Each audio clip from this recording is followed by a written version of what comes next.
আহ, হ্যাঁ, যারা নাম করছেন আমাদের প্রত্যেকেরই উচিত দশবিধ নাম অপরাধ থেকে নিজেকে রক্ষা করার চেষ্টা করা। কারণ দশবিধ নাম অপরাধ হলে আমাদের নামে রুচি আসবে না, নামের রুচি নষ্ট হয়ে যায়, জপ করার প্রবণতা কমে যায়। তো দশবিধ নাম অপরাধটা অত্যন্ত গুরুত্বপূর্ণ। প্রথম হচ্ছে 1 নম্বর নাম অপরাধ, যে সকল ভক্ত ভগবানের দিব্য নাম প্রচার করছে তাদের নিন্দা না করা। 2 নম্বর হচ্ছে শিব, ব্রহ্মা আদি অন্যান্য যারা দেবতা আছে তাদেরকে ভগবানের সমান অথবা ভগবানের থেকে যে স্বতন্ত্র বলে তাকে মনে করা যাবে না। 3 নম্বর হচ্ছে গুরুদেবকে অবজ্ঞা করা যাবে না, খুব গুরুত্বপূর্ণ, গুরুদেবকে অবজ্ঞা করা যাবে না। 4 নম্বর হচ্ছে বৈদিক শাস্ত্র এবং বৈদিক শাস্ত্রের অনুগামী যে সকল শাস্ত্র তাদের নিন্দা না করা। 5 নম্বর ভগবানের নামে অর্থবাদ আরোপ করা। অনেকে ভগবানের নামে বিভিন্ন ধরনের অর্থবাদ আরোপ করে। বিভিন্ন শাস্ত্র আছে, হরে কৃষ্ণ মহামন্ত্রের প্রত্যেকটা অক্ষরে অক্ষরে, তো ভগবানের নামে অর্থবাদ আরোপ করা এটা ঠিক নয়। 6 নম্বর হচ্ছে ভগবানের নাম সমূহকে কল্পনা বলে মনে করা। ভগবানের নাম হচ্ছে অত্যন্ত পবিত্র নাম এবং এটা হচ্ছে চিন্ময় নাম, তাই এখানে কোনোভাবেই কল্পনা মনে করা উচিত নয়। আর একটা গুরুত্বপূর্ণ, সবথেকে গুরুত্বপূর্ণ বিশেষ করে ভক্তদের জন্য, নাম বলে পাপাচরণ করা যাবে না।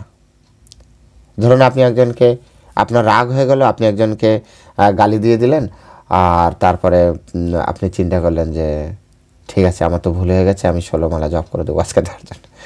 তারপরে আরেকটা অপরাধ করলেন এবং তারপরে ভাবলেন যে অপরাধ হয়ে গেল, ঠিক আছে আবার 16 মালা জপ করে দেবো। এটা নাম বলে পাপাচরণ, এরকম করা যাবে না। নাম বলে কখনো পাপাচরণ করা যাবে না। তারপর হচ্ছে হরে কৃষ্ণ মহামন্ত্র উচ্চারণ করাকে বৈদিক কর্মকাণ্ডের বর্ণিত পুণ্যকর্ম বলে মনে করা যাবে না। পুণ্যকর্ম, পুণ্য স্বীকৃতি 2 ধরনের।